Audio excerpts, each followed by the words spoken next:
Planning of deformable, non-rigid objects is a difficult task that requires expensive hand engineering. We aim to find a method that will represent these deformable objects and allow for better planning.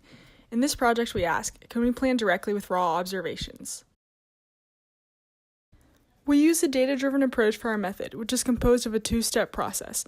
Visual planning, we're given a start and goal image. We use a deep generative model to imagine a sequence of images with respect to the causality in the data.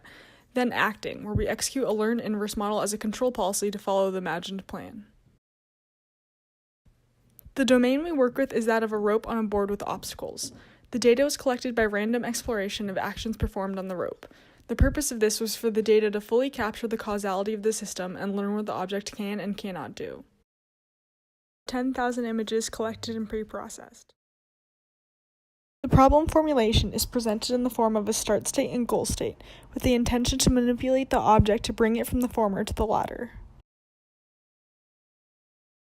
The first step of visual planning involves using the deep generative model to visualize a series of images that are causally feasible.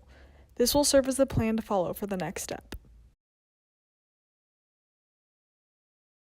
We will now use this imagined plan as a reference trajectory for acting with the inverse model, which takes in the current image and plan image and outputs the action.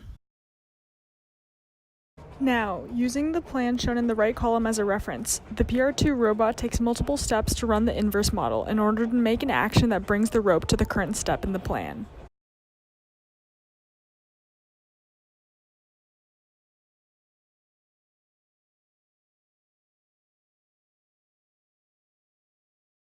A major benefit in our process is that it is highly interpretable, and that in each step of the acting we know what the robot's intentions are.